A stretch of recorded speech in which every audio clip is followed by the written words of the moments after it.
it's about the Gardner Museum heist, not necessarily, but we're going to have nutritious lunch.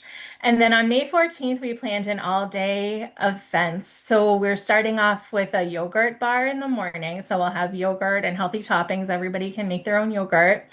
We have the Liberty Bones, which is an all trombone band with one of Bolton's residents being one of their players. They're coming to do a concert, and we're having a salad bar lunch and then bingo for plants. So it's a whole day of fun that people will be able to take advantage of. We also have a history talk. A retired judge is coming to talk about the 250th anniversary of the United States and the history of the Declaration of Independence. Tuesday Connections is going to be a game show, like real live game shows. The residents will be contestants on the game show. And then we also have a picnic on our back patio on May 28th, which will have sandwiches and fruit and lots of good stuff. So we're excited to celebrate everybody and have lots of fun. Thank you, Heather. So the proclamation this year for Senior Appreciation Month 2026 is, the theme is Champion Your Health. And the select board, I presented the select board the proclamation to read and approve and sign for us. Well, do you want to read through it, Mary, or would you like me to? I can read it if you'd like. Sure. Okay, so Senior Appreciation Month 2026, a proclamation, Champion Your Health. Whereas May is Senior Appreciation Month, a time for us to recognize and honor Bolton seniors and their immense influence on every facet of American society. And whereas communities benefit when people of all ages, abilities, and backgrounds have the opportunity to participate and live independently. And whereas the town of Bolton recognizes the need to create a community that encourages services and supports seniors in taking an active role in their health and engaged in their community. And now, therefore, we, the Select Board of the Town of Bolton, Massachusetts, do hereby proclaim May 2026 as Senior Appreciation Month. This year's theme, Champion Your Health, focuses on prevention, wellness, and personal responsibility as cornerstones of healthy aging. It encourages older adults to take an active role in their health, advocating for themselves, accessing preventative care, and making informed decisions that support independence. This year, join us honoring our seniors' contributions as they explore the many opportunities for staying healthy, active, and engaged. Dated May 1st, 2026. Thank you very much, Mary. So I'd just like to take the opportunity to say thank you, to the Friends of the Bolton Seniors, to our fabulous folks at the Council on Aging, both Heather and Lisa, for all the work that you do for our seniors throughout the year. They are a huge component of our community, both percentage-wise and in terms of the value that they give to our community. So thank you all for this. Any questions about the proclamation or comments from the board? Just a quick comment, Kate. Obviously, I'll echo everything you said about how wonderful the Council on Aging is, but since we don't get this opportunity so much, I just wanted to say I was speaking with somebody who makes regular use of the Council on Aging programs. And she was just singing the praises of Heather and Lisa in particular, and just saying what treasures they are and like how much work they do that never goes seen. So I just wanted to say, Heather, since you're here, thank you, and please pass it along to Lisa as well. Okay. Any other questions or comments? I thank you both as well. I work with both of you on a regular basis, so I know how much work you put in to assisting seniors in town, and thank you so much. Thank you. Okay, is there a motion to approve the 2026 Champion Your Health proclamation for Senior Appreciation Month? So moved. Second. Okay, roll call. Brian? Yes. Bill? Yes. And I am also a yes. Thank you, ladies. Appreciate Thank you so much. Have a good night. You too. Take care. Bye-bye. All right. And our next agenda item is an equally happy agenda item, which is Neshoba Valley Pride's request for approval of a proclamation, and also discussion and approval of this year's Pride Parade. So I think we have Mary. Hi, Mary. Hi, Kate. How is everybody doing? Good, thank you. Good. So do you want to just walk us through your proclamation? Sure. So we are doing the Neshoba Valley Pride Festival this year on Saturday, May 30th, but we're asking the select board to declare June Pride Month in Bolton. The proclamation reads very much the same as it did last year, and I'll read through that. The Bolton Pride Month Proclamation, June 2026, whereas the month of June marks the annual celebration throughout the United States of LGBTQ Pride Month, and whereas the month of June was chosen to commemorate the dedication and bravery of those who led the 1969 uprising at Stonewall Tavern in Greenwich Village, which sparked the modern LGBTQ liberation movement. And whereas the town of Bolton believes in working together with all of the members of our community to provide safety, dignity, and a welcoming environment for our residents and visitors. And whereas Bolton recognizes and values the contribution that each and every resident makes to work, recreation, and civic life in our town. And whereas LGBTQ members of our town are full and participating members of our community. And whereas LGBTQ youth are at especially high risk of experiencing discrimination, mistreatment, and violence, and have increased suicide rates. And the town therefore is committed to ensuring that they are safe, valued, and supported. Now, therefore, be it resolved that June 2026 be declared Pride Month in the town of Bolton. And we haven't dated it yet, signed this 30th day of April 2026 by the Select Board. Thank you, Mary. Thank you for all the work that you do for Pride and, the Pride event. The parade is always a really, really wonderful time. So any questions from the board on the proclamation? No questions. Thanks for sending the language, Mary. Of course. Thanks, Mary. Okay, is there a motion to approve the Neshoba Valley Pride proclamation for June 2026 as Pride Month? So moved. Second. Okay, roll call. Brian, Yes. Bill, Yes. and I am also a yes. Wonderful. Thank you. Thanks, Mary. Yeah. Okay, so the next part of your agenda item is a discussion of the parade from Emerson to the town common on Saturday, May 30th. Right. So do you want to walk us through that as well? Sure.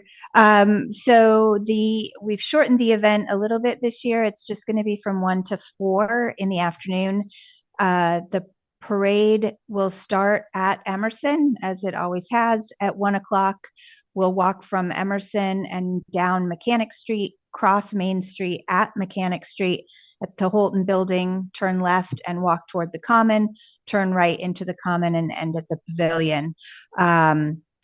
This has been approved by Acting Chief Barry back in March. So everything about the safety plan is pretty similar to what it has been in the past. We'll have 2 detailed officers helping to direct traffic at the crossing on Main Street and also there throughout the duration of the event. The only change is we have been getting inquiries as to how we will handle it if ICE makes an appearance. And we have been talking to a number of agencies and encouraging both the leadership of the Pride event and participants to go online and do some of the trainings there that sort of helps guide people in de-escalation and safe observation. So, and I talked to Acting Chief Barry about those concerns as well, and she was completely on board with this plan of action. Okay, great. I don't have any questions. You know, you've laid out the safety plan pretty clearly, and we always appreciate that level of detail. Any questions from the board? Not from me, thank you. Not for me, thanks. Okay, so is there a motion to approve the parade from Emerson to Town Common on Saturday, May 30th from 1 to 1:30 p.m.? So moved. Second, Okay, roll call. Brian, yes. Bill, Yes. and I am also a yes. Wonderful. Thank you all so much. We appreciate your support. Well, we look forward to it, Mary. Thank you Take very care. much. Thank Take you. care. Bye-bye. Bye. All right, next up, and running a little bit ahead of schedule, but I think I saw Craig Lauer here for the Lions Club. I'm here. He's here. Hi, Craig, how are you? Hey, I'm here to ask for permission for the Lions Club toll booth between 8:30 and 12:30 on May 2nd, which is 2 days away. We have buy-in from the chief of police, a police detail, and permission from Murphy to use their parking lot in between the area of 117 between the library and Murphy's Insurance is where it's held every year for at least the past 25 years that I know of. So this means I have to stop by an ATM between now and the 2nd. Yeah, that'd be good. Okay, any questions from the board about this annual event? No, just fingers crossed you don't have a ton of rain on Saturday. It was looking okay last I checked. Okay. We had the Sunday as a backup day, but I don't know that we have the manpower and Saturday was looking good enough. We'll have it anyway. Okay, great. Is there a motion to approve the Lions Club toll booth on Saturday, May 2nd from 8:30 to 12:30? So moved. Second, Okay, roll call. Bill, Yes. Brian, yes. and I am also a yes. Thank you all. All right, thanks, Craig. Thanks, Craig. See you Saturday. I look Okay. forward to it. All right, our next item is a sign waiver request for 146 Hudson Road.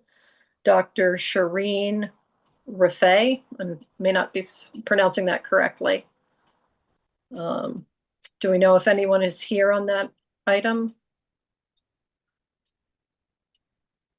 Okay, I don't see that anybody is here for it. So we will come back to that. So it looks like our next item would be a one-day liquor licenses for Bolton Spring Farm, and I do see Karen Reagan here, and Laurie Stevenson as well. Hi, everyone.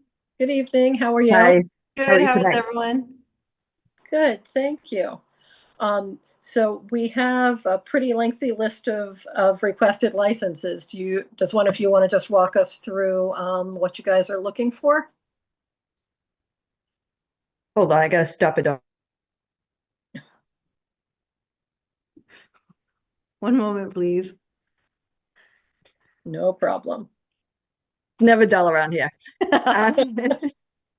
Well, we have several events that we're hosting this year, and also during our pick your own season, during the height of the pick your own seasons, September and October, that we're looking for some one-day liquor license. Okay, so Jenny has shared what we understand to be the list of the 16 events. Mhm. I think we've already approved item number 1, which is Mhm. your upcoming event on Right. May 9th. So I think that we've got confirmation from you on the dates you're looking for, confirmation on the entities that are serving alcohol for each of the events, because there's some difference in the events.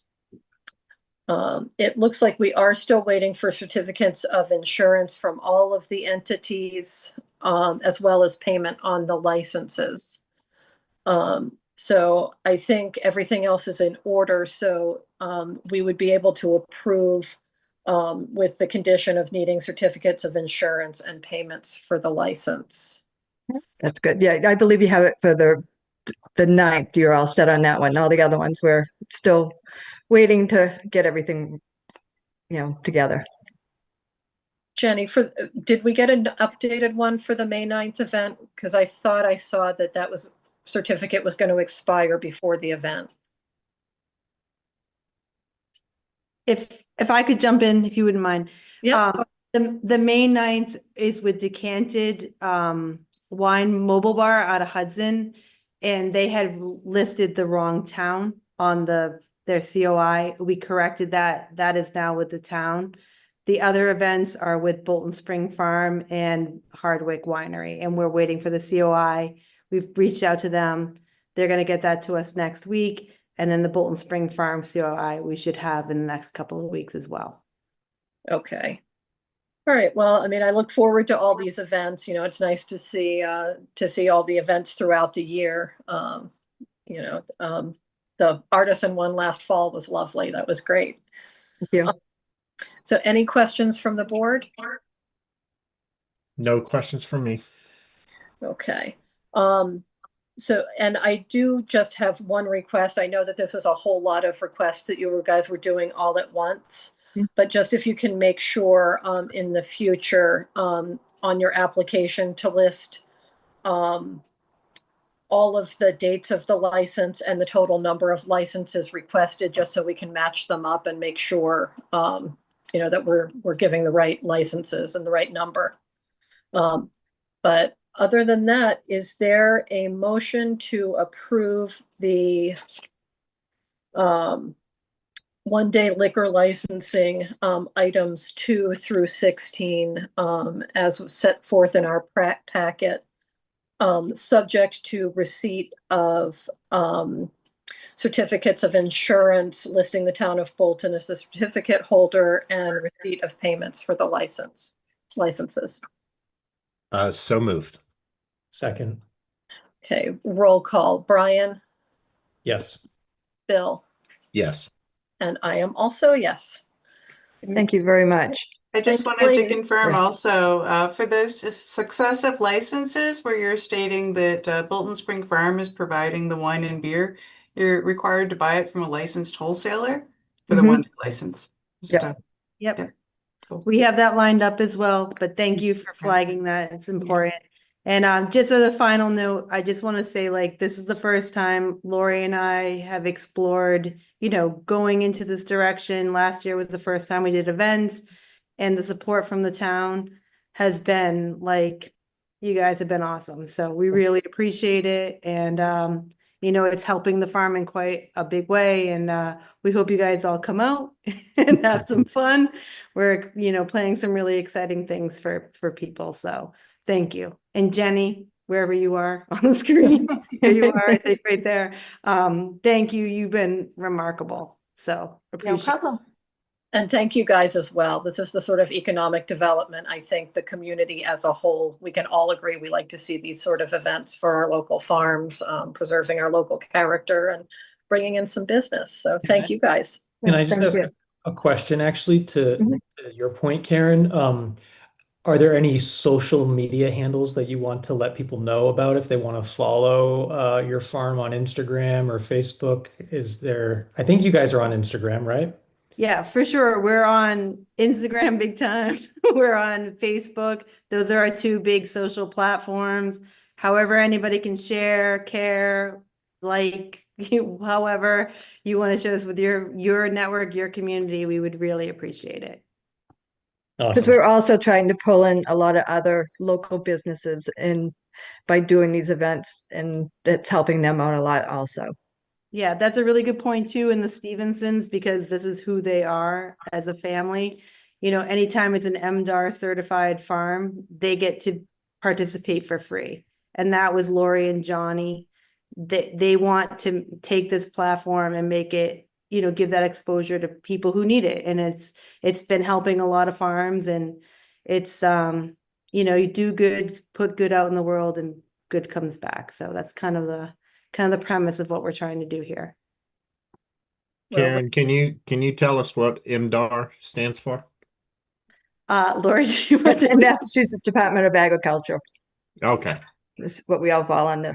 So, lots of acronyms. yeah. Yeah, we use them sometimes. We don't even know we're saying them.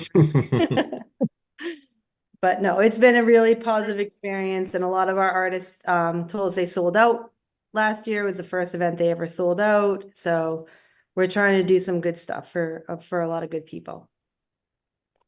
well, we appreciate it. So thank you very much. Great, thank you. Have a good night. You too. Take care. I don't think I'm seeing anyone still for the 146 Hudson Road. Is anyone here for the sign waiver for 146 Hudson Road? All right. I'm gonna give her a call because I know she's definitely planning to be here. Okay, thanks, Jenny. And we will hold on public comment because we're a bit early. So Marie, are you ready to go?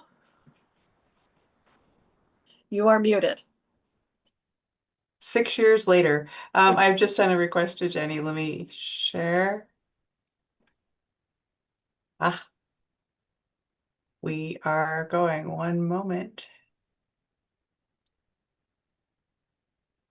Let me. I'm thinking you don't want the packet shared back at you. Yeah. Relatively short TA report. I believe this will probably be the last time that Alton Neshoba will be appearing. All certificates of occupancy are issued. As you're aware, they had leased land for parking. They'd made some interim repairs, and following up with representatives of La Crosse, they are requesting additional work at the end of the lacrosse season, and Neshoba, Alton Neshoba is amenable to this, so we're keeping an eye on it. Almost 10 months later, the temporary disinfection installation will be completed next week. Library patrons, please take note that the library will be closed on the 6th. They've also stated this on their website for the installation. The public safety building will be closed on the 7th, but it's not publicly accessible. We're using the restroom facilities at Houghton. The 117 culvert had the funding request extension approved, so we have another year. This is the project that is at the 25% design, and we're seeking both DOT support to put it on the transportation improvement plan, as well as support through the congressionally directed spending request, which was submitted to Markey's office. And I know they've received it. They've followed up with a few questions, and it's not dead yet, but it hasn't moved forward yet. Council's real estate division is still drafting the easement language. My hope is that the article at town meeting passes, and then this would be on the select board's next agenda for the 14th. Under the Special Act alcohol, this will be covered later in the agenda. There had been passage through the Senate. The House had made some minor modifications that don't impact the license at all. And following the agenda item later, I will ship this back to the House, and ideally it will be passed before the end of the legislative session at the end of July. The DCAM land, though, required minor technical changes and will may or may not be proceeding. I'm trying to read through the response from the representative's office. On the roundabout, the contractor has finished paving, and the remaining item is the brick imprinted truck apron, which will be completed in the coming weeks. Under legislation, we have a bunch of earmarks in play. Representative Hogan had submitted request for $75K for rural infrastructure in what's shown as House 5500. That's the budget that is currently under discussion at the State House. This had passed in the consolidated package, but we still, like everyone in the Commonwealth, the budget discussions will continue on likely through July even. The Fair Share supplemental had received an earmark that had passed, at least in the Senate, for 200,000 for paving of the school parking lots at Florence Sawyer and Emerson. I'm keeping an eye on the environmental bond bill, as I've requested an earmark of 100K. This is for the additional work on the Bowers land. Passed in the Senate yesterday and is now up for discussion in the House. And for our congressionally directed spending, the proposal for the Public Safety Drinking Water Project, the permanent disinfection had been submitted for 1.2 million. That has gone through and passed through committee. It had been reduced to 803,000. The expectation from Congressman Trahan's office is that, we're proceeding down a path. It is likely that we would, once it goes through the Senate Appropriations Committee, there are successive steps culminating in the sign off by the president, but it is unlikely that that dollar amount would be reduced. So stay tuned. Bunch of pieces, moving pieces. As I mentioned at the last select board meeting, the town accountant will be retiring in the first week of May. During the past 2 weeks, we'd held preliminary and finalist interviews, and I will be meeting with the treasurer collector next week to make a recommendation to the board. In the police department, the chief has extended a conditional offer to a full-time police officer. If you recall, there's a vacancy in that department, and now the background review is in process. Also under good news, the department had received a $10,000 grant from the Worcester County DA's office, which will be used in support of our service dog. And the chief will be meeting with 2 local towns to pursue our grant-funded participation in the jail diversion program. Our library is back to full staffing, and they're looking forward to summer reading. And as mentioned at the last meeting, we are now officially designated as a housing choice community. And again, all thanks to the planning director's work. In the building department, our building commissioner, CEO, who's been an employee for 16 years, announced that his last day as an active part-time retired employee will be at the end of May. And the assistant building inspector will be leaving for a full-time municipal role in a town in May, likewise. Recruiting will be beginning, and I'm contacting my colleagues as well as pursuing other opportunities so that the position is filled. Fire chief has been working on a National Highway Transportation Safety Grant for pre-hospital blood provision, which would be used for equipment as well as staff training. Park and Rec camp registrations are ongoing. Folks should be aware early registration discount will be ending on Monday. The website itself has transitioned. All of the kinks are getting worked out. There are some additional modifications and updates happening by the department. Couple dates of note: if you haven't licensed your dog, the late fees will be starting on Friday. Early voting, as approved by the select board at a prior meeting, is happening all of next week during the town hall open to the public hours. And of course, Monday, the annual town meeting, 7 p.m. On the financial side, continuing to monitor contracts and our contracted rates for the electricity supply, and working with Jenny, the amazing executive assistant, for voice over internet providers. And kudos to the DPW director and his staff for conducting a bid for contracted cleaning of all municipal buildings, which resulted in an extensive vendor response. He is now checking references, and there could be a potentially lower cost. Sort of wonderful in terms of looking at what we currently have. The school has confirmed then they're able to discuss the wastewater treatment facility intermunicipal agreement that I drafted the week after town meeting. And I would like to propose some summer discussions with the select board regarding existing policies, training reimbursement, OPEB, some things regarding comp and classification, and our Bolton's procurement thresholds. And that's all I have. It's a fairly large amount, so thank you very much. Stuff. Any questions for Marie? Not at this time. Sorry, could I just give a little note of kudos, reflecting back on the amount that we might be getting from Congresswoman Trahan's earmark. I just want to say thank you, Marie, for all the work that went into seeking that, because I understand it was basically like putting together a grant application. So It was an application, but also thanks to the DPW director who provided a lot of the source materials. Just sort of thank massaged you it to into Mr. text. Hagelin as well. Then thank you. Okay, great. We are still running a bit ahead of schedule. Jenny, do we have 146 Hudson Road? Oh, we do.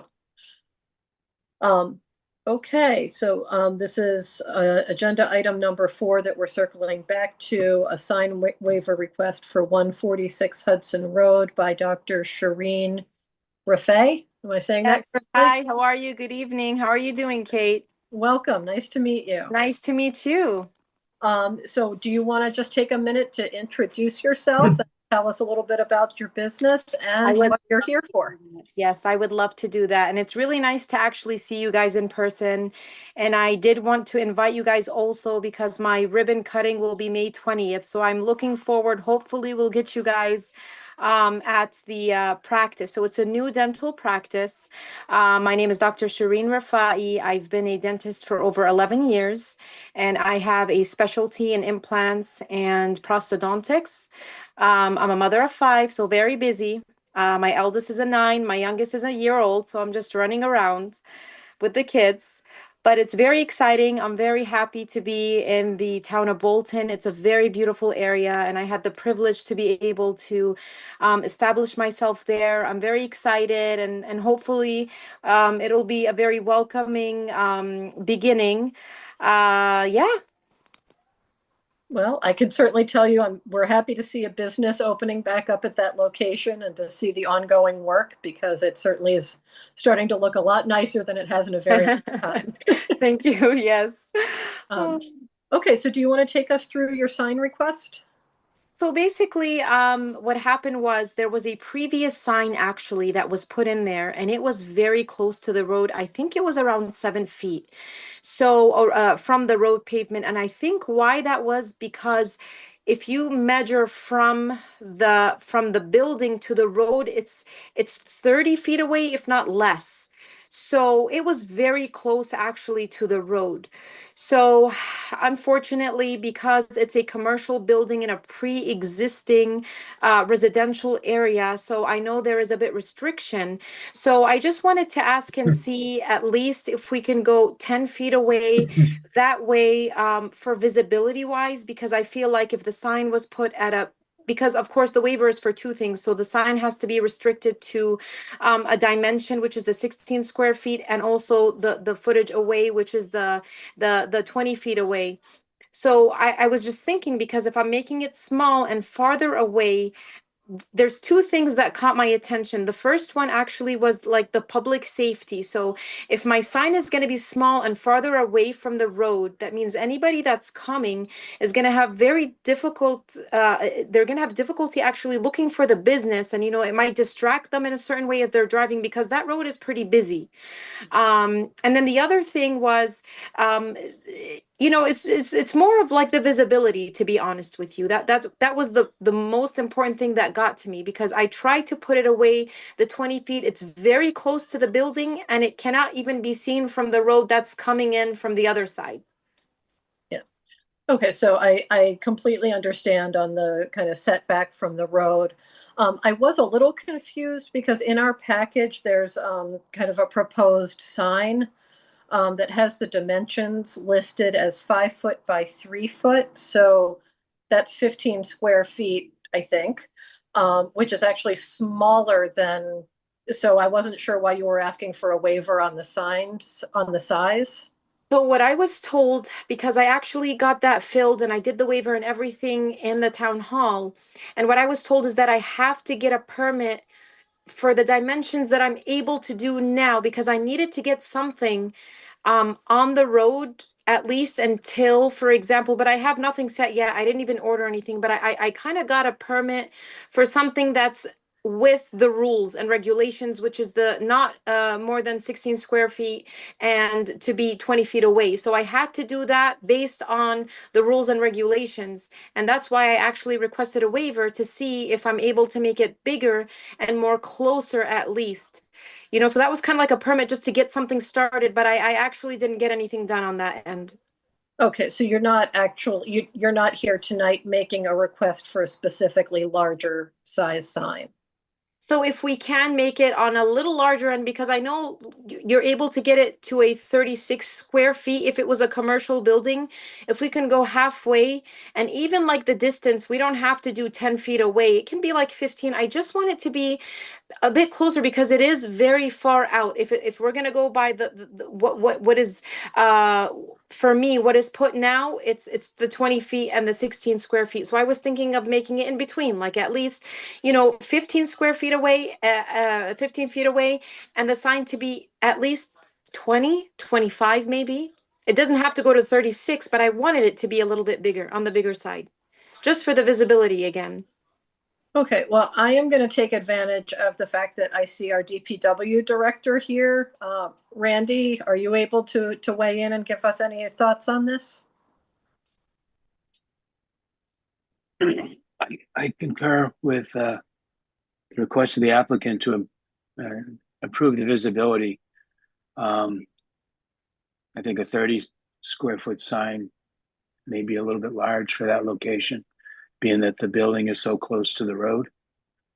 One thing I think we all need to be cognizant of is making sure it's far enough back. There's a driveway directly to the south of the property, and we don't want to necessarily create a safety hazard for folks pulling out of that. I think it's a shared driveway, pulling out of that driveway onto Hudson Road. So we just want to be cognizant of that we're not blocking any sight distance to the north. Excuse me. I think 30 square feet may be a little bit large, but that's just my own opinion. What in the community I live in, I was on the zoning board, and we have signs come before us quite often. And we often would require to get a mock-up. Doesn't have to be anything fancy, just a couple of 2x4s and some scrap wood or something to give you a kind of sense of dimension and where it's looking at, so you can put it up as a mock without having to go through the expense of ordering and installing a total sign. Just something temporary that can be just put out there for a day that people can go and look at and ensure that it's not going to be a problem. That's would be my suggestion.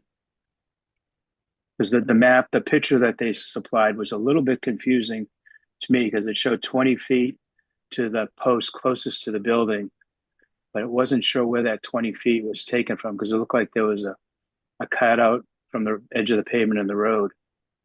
So I wasn't quite sure what that is, it's a very attractive sign that she's showing right there. It's very, very nice, by the way. Thank you so much. I appreciate it. So I don't know who's doing a sign. Thank you so much. So I just wanted to say something. So we had Rebecca from the conservation, and we actually moved that sign further closer, like where the door of the building is, if that makes sense. So it's away from the parking lot. It's on the other side. So it's no longer where the parking lot is going to be. So that sign is actually coming towards more kind of across the door, if that makes sense. Yeah, I guess from my perspective, I think what Randy is suggesting is a good idea, which is having it, something where you have something in place where you intend to put it, of approximately the same size, so that we can get a sense of whether whether it's obstructing views from traffic turning onto to Hudson Road. And also, I mean, I drive past it every single day, and because there isn't a whole lot of other commercial space there, I guess my personal thought is that the sign really doesn't need to be large to be effective, because it kind of stands out to begin with, because there aren't really a whole lot of other commercial buildings in that area. So I would not be inclined for a much larger sign than what is put in our regulations. But I mean, I'm open to seeing what it looks like, once we know exactly where it is and where you're proposing to locate it. Any other comments or questions from the board? Yeah, sure. I'll chime in. So I also think that the image of the sign that we have in our packet is attractive. So I think that's great. I agree with Kate that given the area that it's in, you probably don't need a tremendously bigger sign. But I'm not opposed to considering a slightly larger sign at a future date. I'd say for tonight, I would feel comfortable even approving a waiver of I think you wanted the 10-foot setback from Yes. the road. Like I'm comfortable with that, but I think if you also wanted to add to it a potential change in dimension of the sign, I would like to see kind of a mock-up of that in real life. But oh, sorry, that was a timer so that we would know when to circle back to public comment. But yeah, that's where I'm at. Bill, any thoughts? I would like to see a mock-up. My main concern would be the visibility, impeding and visibility for the people pulling out of the shared drive. I'm not familiar with that area, so I don't really know exactly where that sign would be, but I would like to have a mock-up just so that we could see what the visibility effects are. Okay, so I think what would make sense is if you think you could get a mock-up erected within the next week or so, we could put you on our next agenda. I think you've heard from everybody that we like the way the sign looks. It is a very attractive sign. It's just a question of exactly where to place it. So do you think that time frame would work for you? So basically, so we're talking about, you're saying the size. What about the distance? Did you guys agree on a certain distance? I think I would like to see where it's located, just because it really is a very small, narrow area, I think. And I'm not exactly sure where you're saying you're planning to put it. Maybe you're putting it closer up towards 117. Do you guys think that I can share a photo right now on the chat, or would that not be able, would I be able to do something like that? I think Jenny can give you permission to do that if you've got a picture you'd like to share. And Kate, I noticed that Randy has his hand up as well. Oh, thank you.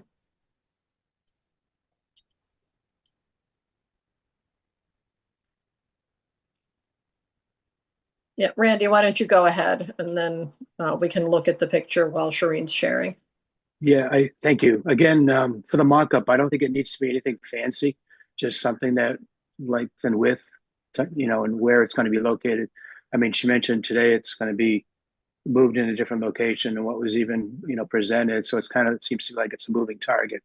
So I think, the front edge, the back edge, and the bottom of the sign, I think would be, again, doesn't have to be anything fancy from my perspective. So the board disagrees, that's fine, but something, 2x4s, 2x3s, a couple of poles and stuck on the ground or something. It doesn't have to be much. Doreen, can you request to share? Zoom has changed the sharing function, so I can't just grant permission any longer. There's like a photo I wanted to show you guys, because it kind of shows you like where the building is and where that's going to be on a 20 foot. I wanted to show that, but I don't know how to even put it on the chat. I can't share a photo there. Do you see a button to request to share? Start share, you mean? Yes. Okay, let me see if okay. photo. Let me see if I can get this. Did you guys get it? How do I send it now? Yep. Oh, No, you we got can it. see it. We can see it.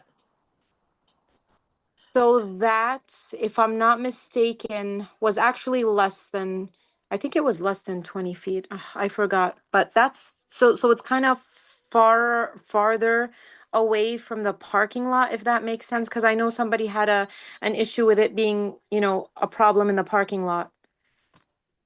Or I probably misunderstood, I don't know. No, so I think that my comfort level and would be to just have a mock-up in place that, the DPW director, I'm sure his designee would be able to drive past it and give a quick view, and the select board would have the opportunity to just see where you're planning to place it and how large. And just so that at our next meeting, we'd be able to be comfortable, in Okay. terms of location, and setback. Okay, so basically you're saying a mock-up, it doesn't have to be anything. It can be any two poles with like a laminated sticker, just of a size, you mean? Doesn't even have to be a laminated sticker, it'd be just 2 poles for the And front edge and the cardboard. back edge, cardboard.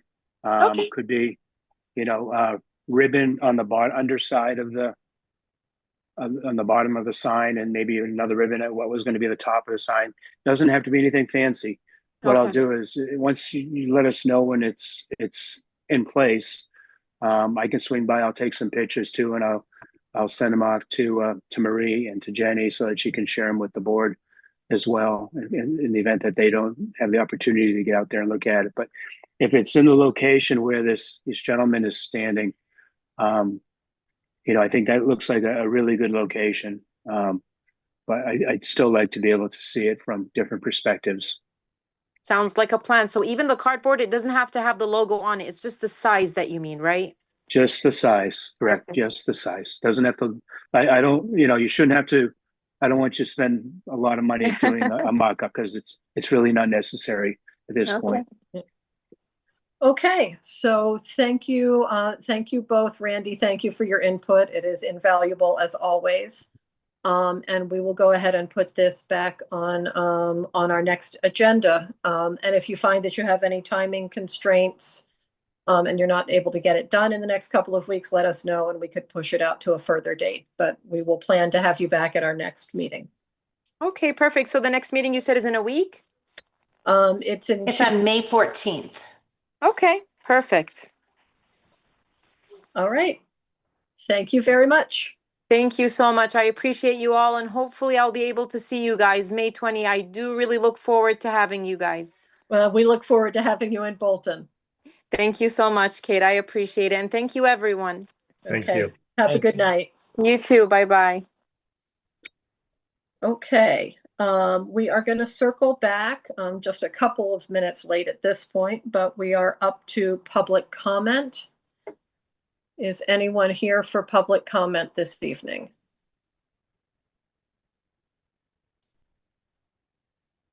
Okay, I am not seeing anyone. So we will move on to select board business. The first item is public service announcements. Bill, Brian, do either of you have anything? I do not. None from me. Okay, and none from me, since Marie already hit on town meeting and town elections. Although I will reiterate something that the town moderator said the other night, which is that he's recommending that people arrive at town meeting early this year to avoid the logjam that we had last year, which got us started relatively late. So if people wanted to shoot for being there by 6:30 for the 7 o'clock start, hopefully we'll be able to start on time this year. Future agenda items? I have one, to have the Conservation Commission come before the board to discuss the leash plans for leash requirements for dogs at Bower Springs. Okay. All right, we will put that on. We'll have to look at what the agendas look like for the next couple of meetings and see when we put that on. Select board reports. Brian? Nope. I have one. Bob Guerrero, head of advisory, and I met with Superintendent Downing and Ross Mulcairn on Tuesday of this week. And I'm sure Bob will opine on this as well. But my read from the meeting was that they will not commit to assessment increases of 3% or less, as they feel that would require cuts to school services, which Superintendent Downing does not believe voters or residents want. It was a short meeting, about 30 minutes, but that was the gist of it, in my opinion. Well, that sounds consistent with what we heard at the Tri-Town meeting, and since then. So I think that's unfortunate, and certainly one of the select board goals this year was to try and have some revenue sharing principles with the school district to try and keep the finances in check and avoid future overrides. But I suppose ultimately this is a matter that the voters will decide. I think we've made our position pretty clear in terms of what we think is financially responsible for the town. So we will see what the voters have to say. I appreciate you meeting with them, Bill, and for the update. Hey, Kate. Yeah. One thing that I realize probably falls under this section, which is I had sent both of you a draft of the set of slides that I was going to use at town meeting to discuss the need to formulate a plan related to the Houghton Building and Town Hall. So I don't know if you guys want to review or discuss those at all now, or if you've had an opportunity and you're just like, all right, we're good to go. They looked fine. I'm happy to do either. I'm happy with them as drafted, Brian, if you were happy with them.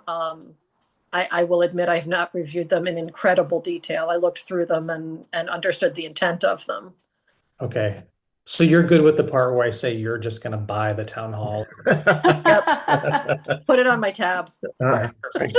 She missed that part, that footnote. Well, Bill's comfortable with that, so right? Bill, did you have any specific comments that you wanted to go through with Brian? No, I went through them as well, and I think they look good. Okay. Yeah, it's pretty straightforward. Thank you for doing that, Brian. It is appreciated. Sure. And I don't know if you've gotten the memo, and Marie is going to correct me, I hope, if I get this wrong. I think your presentation is going to be between Articles 14 and 15. So, Marie, do you just want to check and let us know if I'm... You were before the capital articles, after the planning articles. Right. Okay. That seemed like a good place to have a discussion about future capital items. And I'm sorry, Kate, is Bob Romer planning to do a presentation on the planning articles? I believe someone is doing a presentation. I believe that it is Bob, although that's an assumption. But is that definitely correct, Marie? That it's Bob is meeting with the town planner tomorrow, and they're finalizing their game plan. But somebody's going to be presenting those in more detail. Great. Yeah. And Kate, you are correct. It is between slide 14 and 15. I mean, Article 14 and 15. Okay. Thank you. All right. Anything else on select board reports? All right, next up is a first review of a security camera policy that Marie was industrious enough to draft for us. Marie, do you want to walk us through? Sure. The intent behind it is to define, as I've received some questions from residents, with the warrant article for transfer station cameras, what is our policy? Because we've been very forthright about saying that the municipal buildings have security cameras, except in municipal facilities, except for the transfer station. So my intent is just to put down some ground rules to convey that the surveillance systems aren't intended for routine, continuous, or casual monitoring of residents, of employees, or of visitors, and to also define, who would be eligible, not eligible, authorized to go and look at the live or recorded footage, basically limiting that to the chief of police or designee, sworn law enforcement personnel, and designated department heads for review for an operational purpose only. So this was something, it's just reasonable to have as we own the cameras, and likewise to convey to residents. My intent tonight was not to get the select board's approval, but to take this draft, which had been reviewed and modified by the police chief as well as the DPW director, and get the select board input so that we can have something codified ideally in May. Well, I appreciate you doing that because I do agree we definitely ought to have a policy with regard to how video cameras and the footage is used and by whom. So I have not had a chance to go through kind of with a fine tooth comb, but I certainly appreciate the intent behind it, and curious to hear whether Brian and Bill have any particular thoughts at this point. Well, first of all, I think it's a great draft. And I'm really glad. Thank you for putting this together. I think one question that I had, and I'm wondering if it came up in your conversations with the DPW director and the chief of police. So I know in section 3 where it says cameras shall be positioned to monitor public areas only and shall not be directed at locations where there is a reasonable expectation of privacy. So I have never seen where our cameras monitor, but I guess I'm just wondering, like, do we know whether there are instances where a camera might be positioned to monitor a public area, but it is also picking up within its purview, like residential areas? You know what I'm saying? Oh, I see what you're saying. You know what I'm saying? Like if there's a camera looking at a part of the library, but it actually, you can see across the street to a private right, like, do we know whether there are any cameras in that situation? I do not know. I can find out. Okay. Oh, yeah. And Marie, where will the video reside? Will it be on one computer in one location, or is it accessible via the web? What is the protections for that? Another thing I do not know, but I will find out. Because you're asking for the recordings for all of our existing cameras, right? Where does that live? Yeah, where can it, I guess, where can it be accessed? Because if access is controlled, you want it Yeah. at a control point. Yep. I will find out those two things and get you an answer well before the end of next week. Okay, thank you. Mhm. Sorry, I see Mr. Hegelin has his hand raised. I can address how the DPW cameras are stored if that's helpful at this point.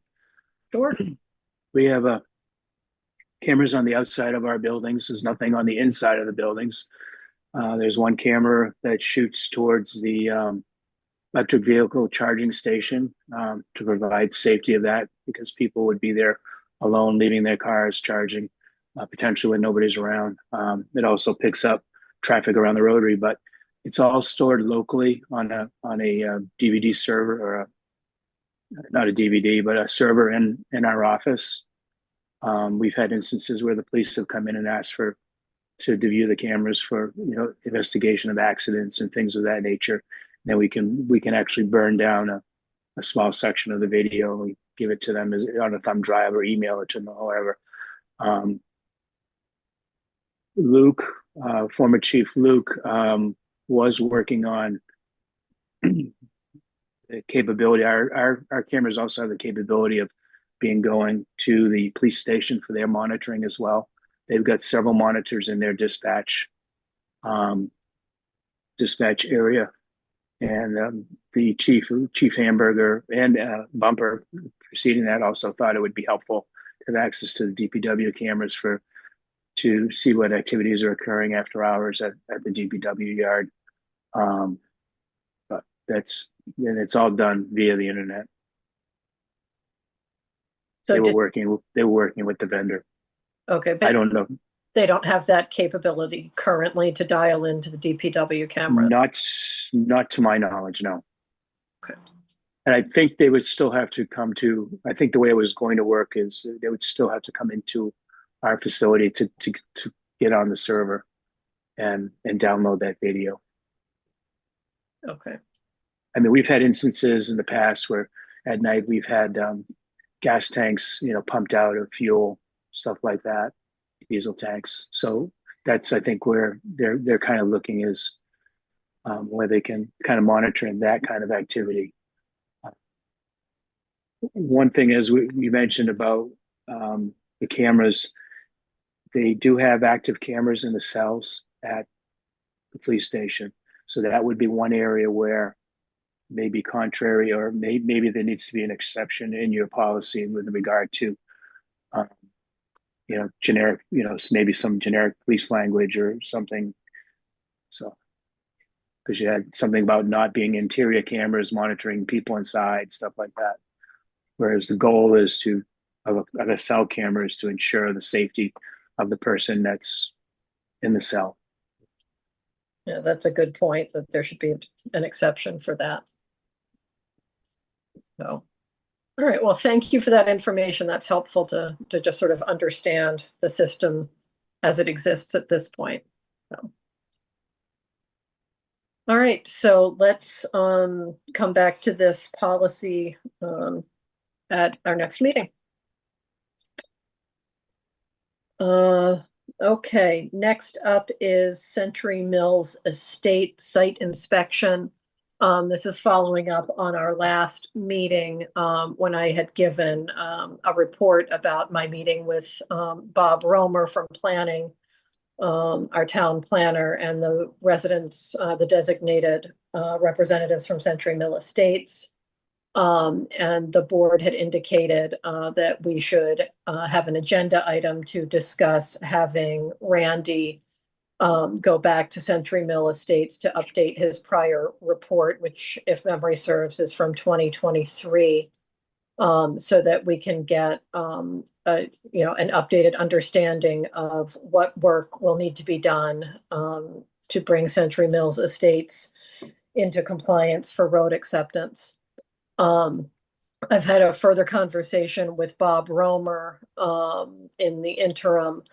And what I would like to ask the board to do is to authorize Randy to go with Bob Romer and do a comprehensive walkthrough of Century Mill Estates to update his report. I would like to have one of the designated residents from Century Mill Estates accompany them, but not for the purpose of attempting to negotiate or resolve any issues at that point, but simply to be able to provide any information, to Randy as he's doing his walkthrough. If there's anything that needs to be pointed out or explained from the residents' perspective, but I would like to make it clear that it would not be an opportunity to negotiate with either Randy or with Bob Romer over what exactly needs to be done.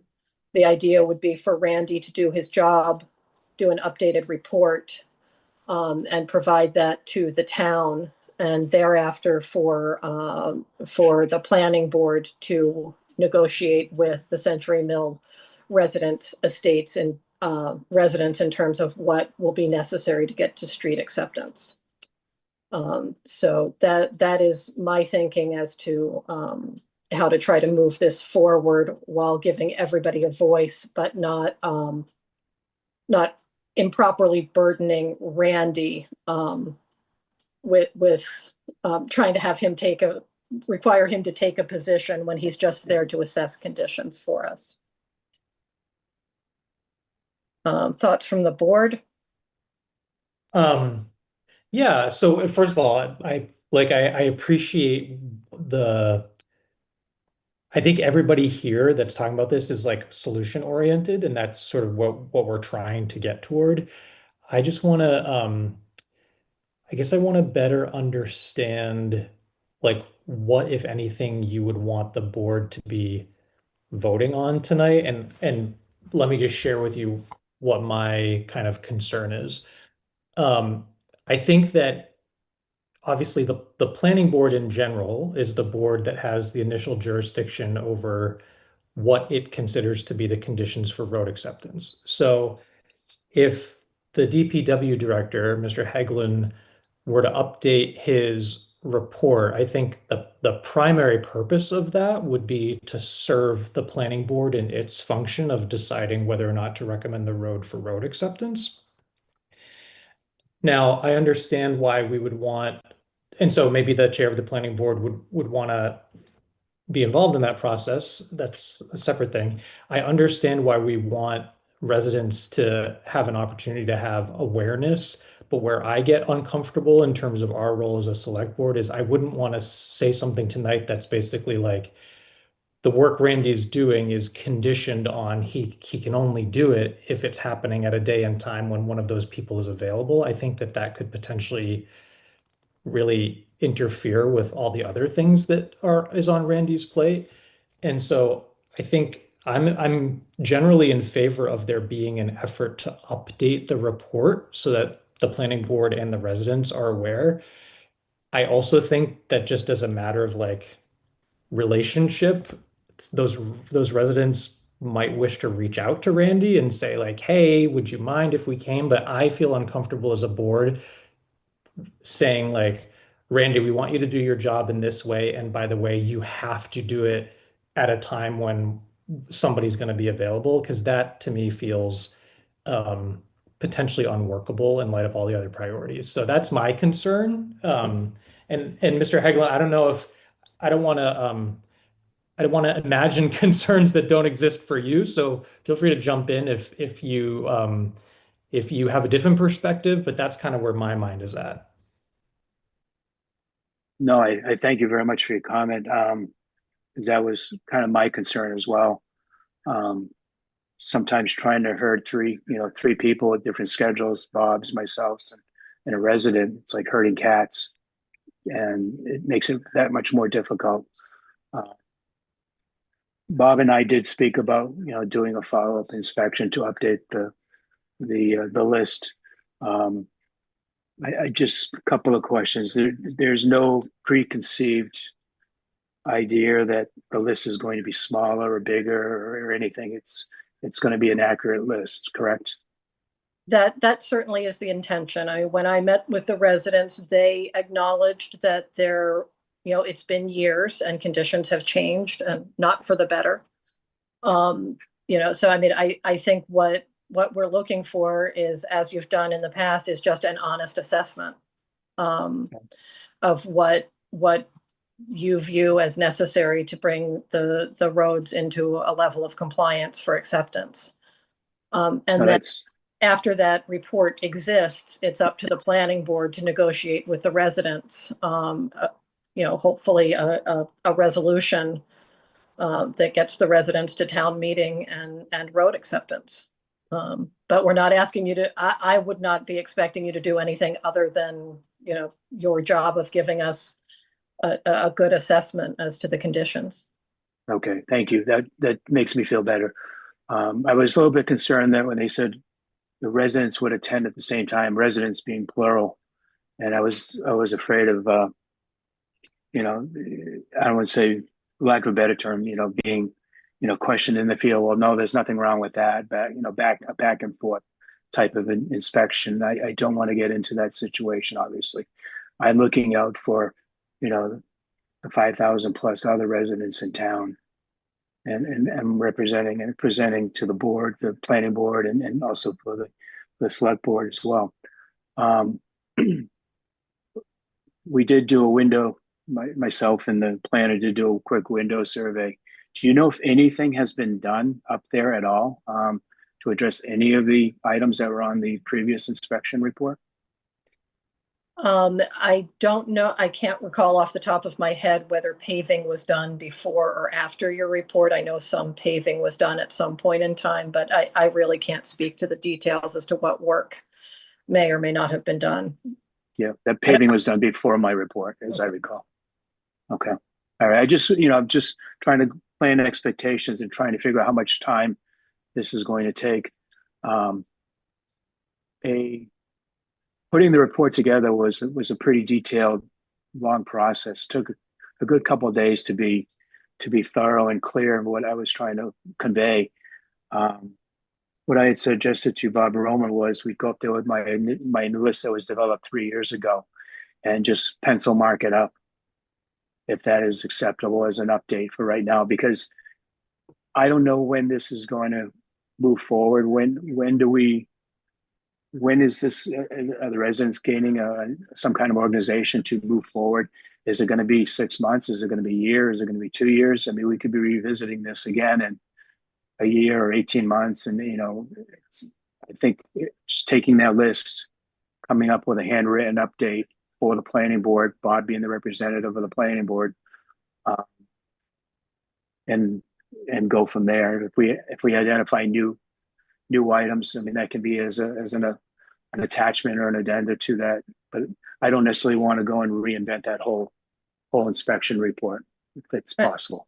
No, I mean, I think an update to that in whatever form you think is conveys the information that needs to be conveyed. I don't think the format is really the important thing. I think it's the substance of the information and people being able to understand what the requirements are. In terms of timing, I think that's completely up in the air because there are legal issues that the CME residents are attempting to address, that some of which, if I had to guess, will have to be resolved before they can be ready for road acceptance. But my intention, at least, is to give them the ability to make some positive steps forward. In conjunction with talking with the planning board, there are items they are going to acknowledge need to be done. And I believe that they have at this point some capacity to do some of that work to prevent further degradation. So that I'm just trying to help them figure out a path forward rather than going backwards while we kind of just let it sit. So I think it's kind of fluid in terms of trying to give them the ability to make some progress that they know will be acceptable to the town. Bill, did you have something?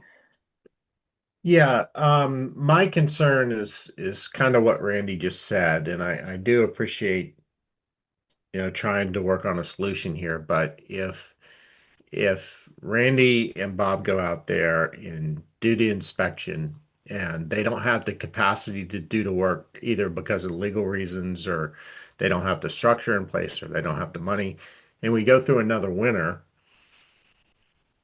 does Randy have to go out and do the inspection again? That's a question. I don't know this process very well, but I don't have a good sense that they do have the ability to do this work. So I don't want to continuing to do these inspections until they're ready to move forward. Brian? Well, first of all, I actually really appreciate the point that Bill just made, because it surfaced an assumption that I realized was in my brain based on some conversations I had at the end of the year, which was I assume that there has been a desire on the part of at least some of the residents to try to move forward to address some of the physical concerns around the road. But Bill, you raise a good point. Like we don't know for sure. I mean, because the people that I was speaking with, I feel like if they heard if they heard what was in Randy's update and they saw that there were like 5 or 6 things that made sense to address, I got the sense that they were motivated to try to address it sooner rather than later. It would be a really bad case scenario if Randy and Bob Romer go out there, provide an update, and then the residents actually don't do anything to address what's in the update, and then we're in this position in a year. So, Bill, thanks for kind of surfacing that implicit thing that I was assuming. So I'm not really sure where we go with this because I'm not hearing a lot of support for the path forward that I was advocating for. So I'm curious as to whether any of the other select board members have some ideas for how to move this forward. If there's a way to get a buy-in from the residents that they are going to do at least start some of the work that is identified, I would be more comfortable with it. And that should be that I just feel like that should be a yes or no question on their part. Either they have the ability to do it or they don't.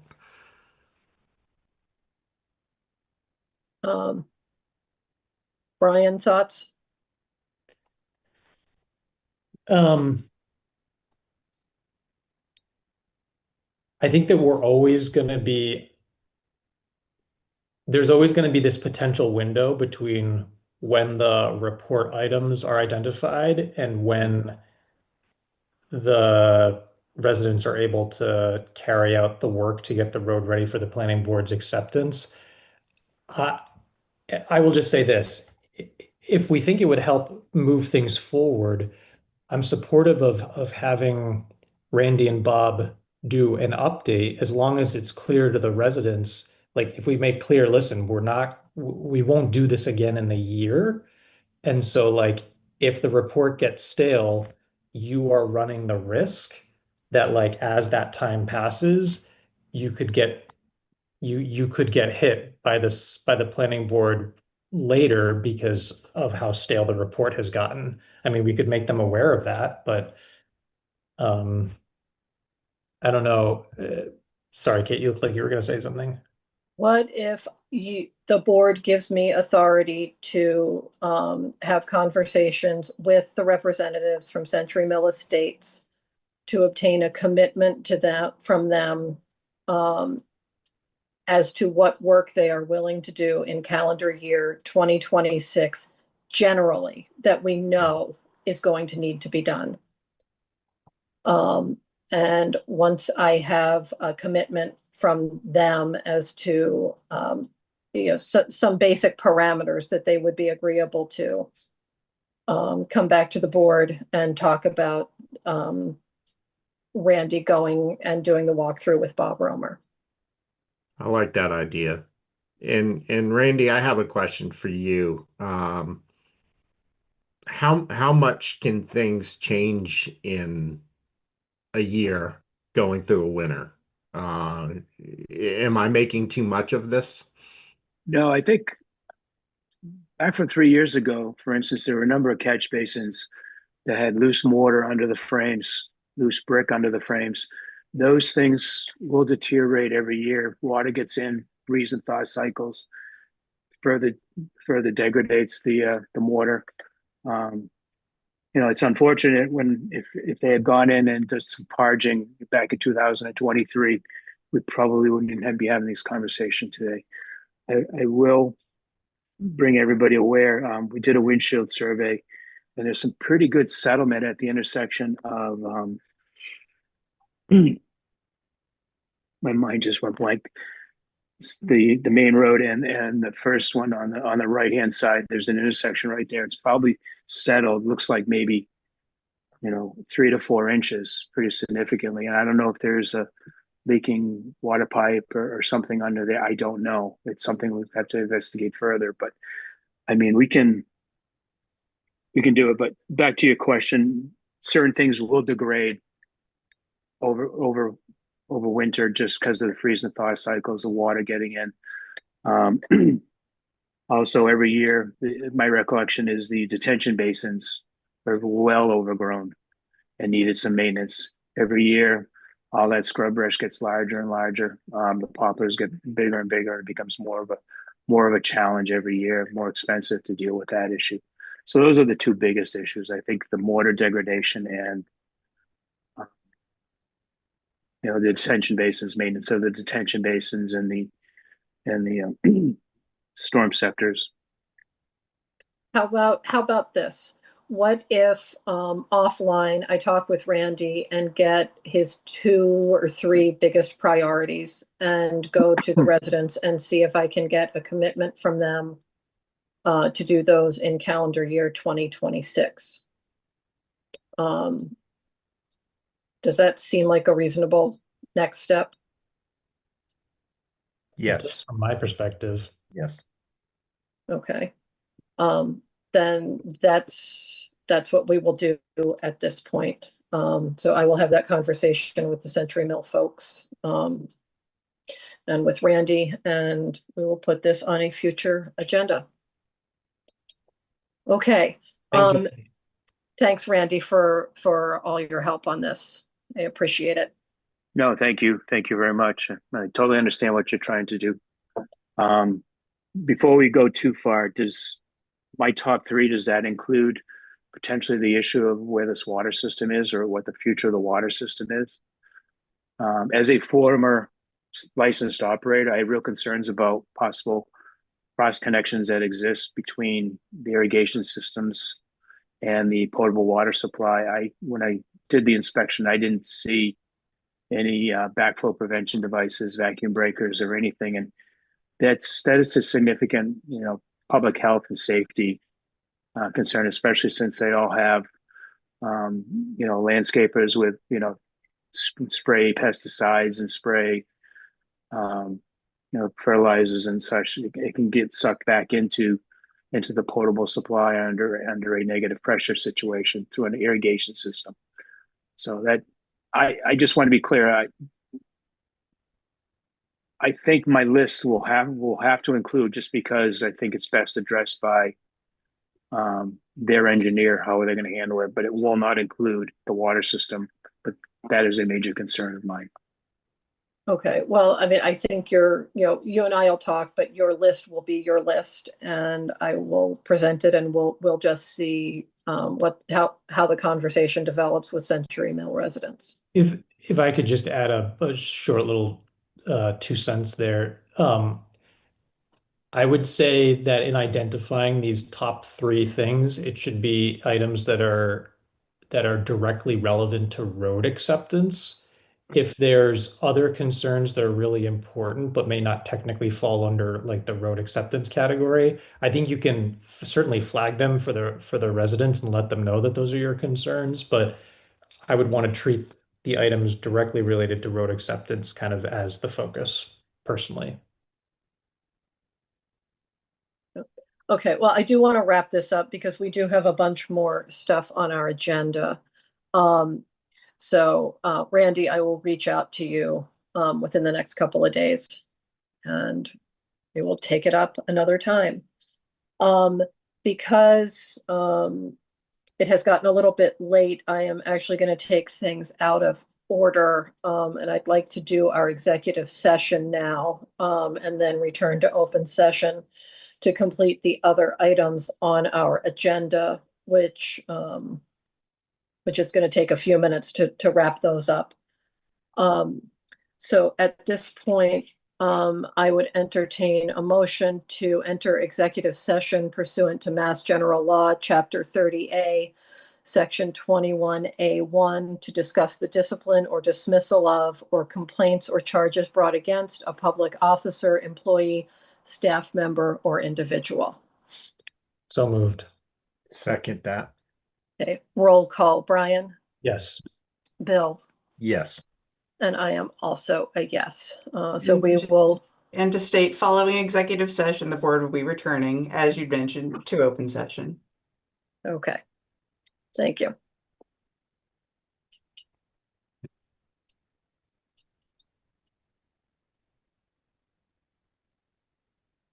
Mhm.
our agenda is, you know what, I'm gonna take it out of order because I'm gonna let Randy and Leslie get out of here. Is the resolution to adopt the 2025 hazard mitigation plan from March of 2026. We have a memo that was added to our packet from Randy, kind of summarizing the hazard mitigation plan. And we also had full copies of the hazard mitigation plan, as well as a draft resolution to consider. So Randy, do you just want to walk us through really quick? Yeah, sure, real quick. This was a very large task. Leslie kind of spearheaded it at first. It is an update. The town has a hazard mitigation plan, and having an approved hazard mitigation plan makes us eligible for federal funding. This plan that you're voting on tonight, the resolution, is adopting or updating the plan that was developed back in 2018. It was approved in 2018. So this is the update. It's gone through many iterations back and forth between MEMA, FEMA, our consultants, Beta. Hazard mitigation plans basically address natural hazards that could occur within town. Storms, flooding, fires. The feds even say tsunami, although if we have a tsunami, I think we have a problem. So I do seek your concurrence in adopting this resolution. This is really vital that it be adopted. It is key for the adoption is key for us to get our last chunk of funding for the Forbush Mill #2 culvert, which was FEMA funded. And our reimbursement request is about ready to go in for that. So it would be great if the board would consider adopting this. Well, thank you for all the incredible hard work that went into it. I did take the time to read at least the first 30 pages today, which was, it's amazing the amount of work that went into it. And thanks to Leslie, thanks to you, and everybody else in town planner, Concom, conservation agent, the police chief, fire chief, you know, and anybody else who worked on it. It is quite a labor, but certainly very worth it, both in terms of getting grants and funding, and also just generally being prepared for things that we hope never happen. Any questions or comments from the board? None from me. Thank you. Okay, in that case, is there a motion to adopt the resolution in our packet to adopt the Bolton, Massachusetts 2025 Hazard Mitigation Plan update, March 2026? So moved. Second. Okay, roll call. Brian, Yes. Bill, Yes. and I am also a yes. Thank you. Thank you very much. And I very much appreciate you recognizing the other, my colleagues that also participated in this process. I was remiss in not mentioning them up front, but without them and this collaborative effort, this task wouldn't have been able to be done. Well, thank you for doing it every 5 years, whether you want to or not. Yeah, exactly. All I think right. I was handed it on my second day with the town and said, here, you got to do this. All right. Well, thank you and have a good night. Thanks, Thank Leslie. you. Thanks, Randy. Thanks. Hey, Leslie. Good night. Good Thank night. you. Good night, everybody. Thank you. Okay, so let's circle back and do the first responders appreciation discussion. Jenny, were you able to circulate the draft proclamation to Brian and Bill? I thought I was just sharing it on the screen. Oh, okay. Then can you share it on the screen? Sure can. Sorry if I misunderstood that. No, no worries. We've had a request from a resident to designate a first responder appreciation period. And frequently that happens during the month of May. We've consulted with the fire chief and the police chief to see what in particular they might like to see as as an acknowledgement for their departments. Thanks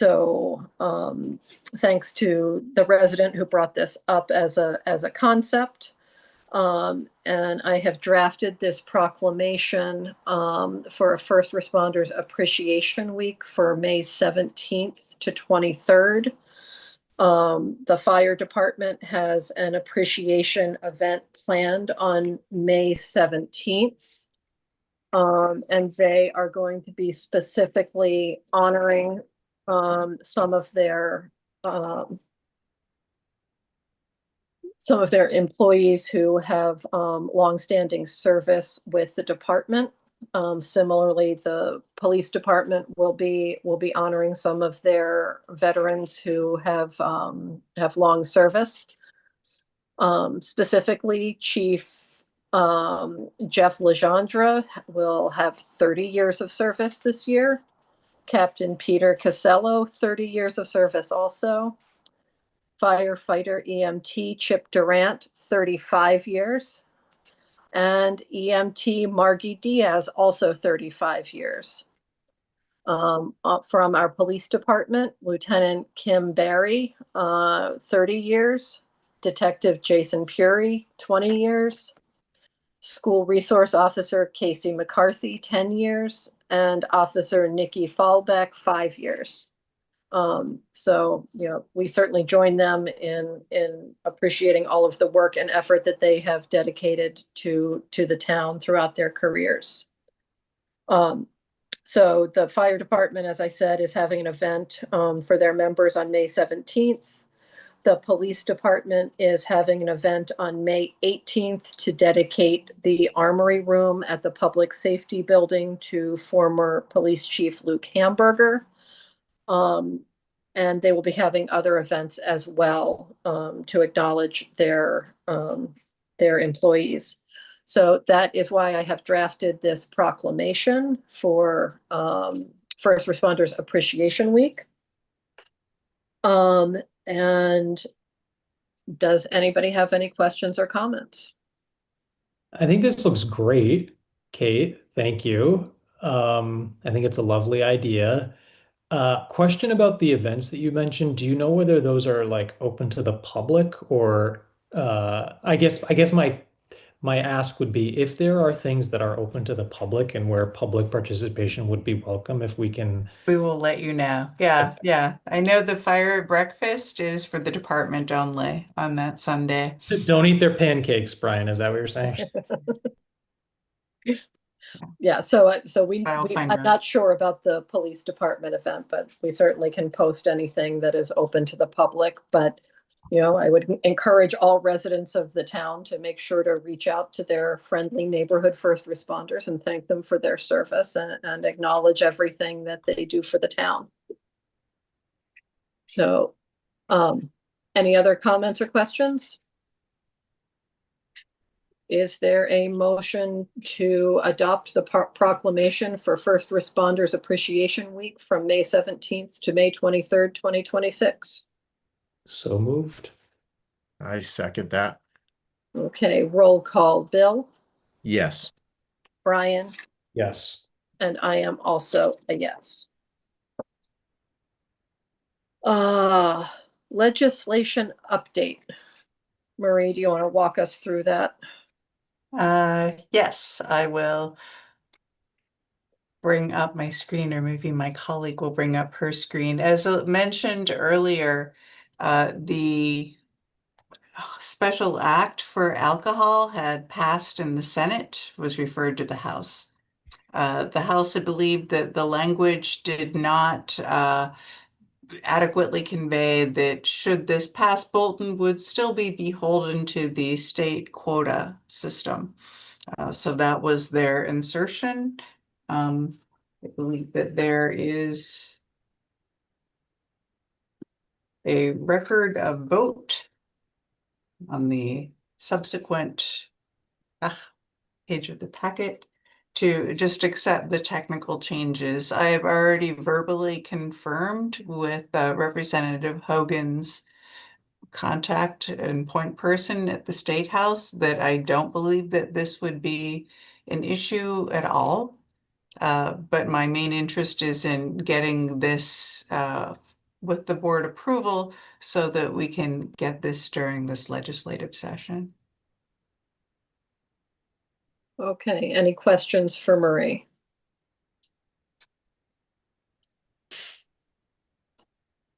Okay, then is there a motion to accept the technical changes made to the special act for liquor licensing as made by the House Committee as set forth in our package?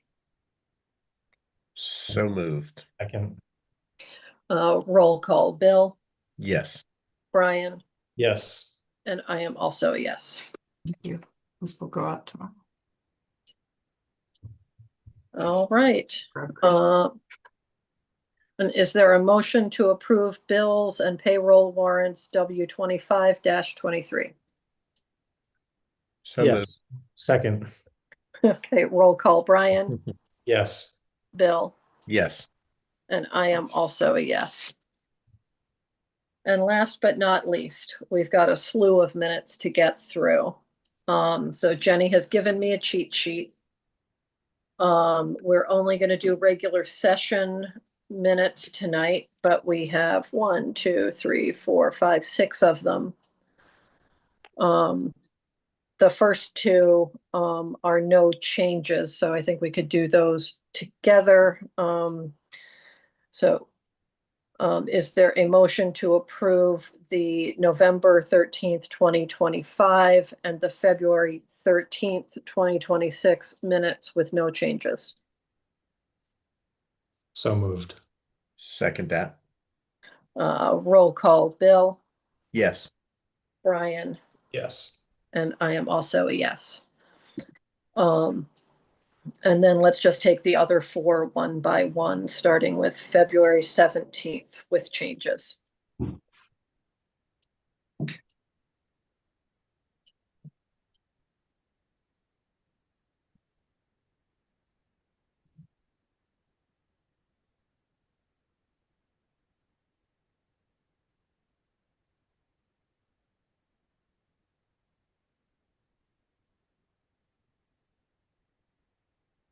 Okay, is there a motion to approve the February 17th, 2026 minutes with changes? So moved. Second. Roll call, Bill, Yes. Brian, Yes. and I am also a yes. Next up is March 12th with changes.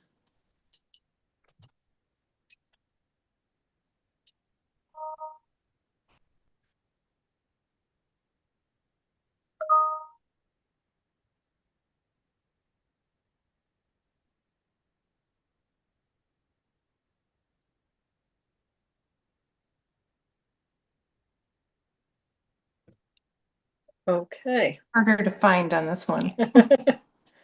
All right, is there a motion to approve the March 12th, 2026 minutes with changes? So moved. Second that. Roll call, Bill, Yes. Brian, Yes. and I am also a yes. March 26th with changes. And I left this one highlighted. If you want to choose a word to change it with, this was the word that Representative Hogan used.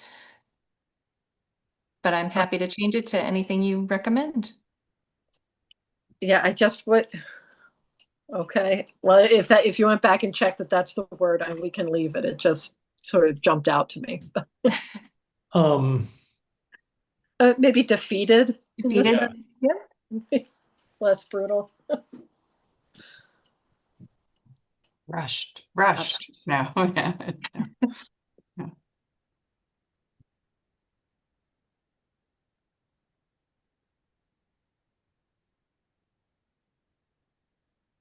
Okay, is there a Sorry, motion? I just noticed one other thing. I'm sorry. I think Yep. we need to make sure there's an E in Governor Healy's last name, Healey. Yes, I will make sure. She might be reading these minutes. Slow You'll be news. one of the thousands reading them, right? Waiting anxiously for them to post. I guess she finished the hazard mitigation plan already. Yeah. Yeah. This was a lengthy set. Really is. Is there a motion to approve the March 26th, 2026 minutes with changes? So moved. Second that. Roll call, Brian, Yes. Bill, Yes. and I am also a yes. And last but not least, April 9th.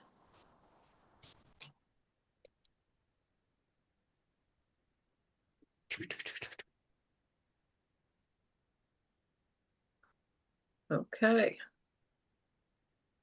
Is there a motion to approve the April 9th, 2026 minutes with changes?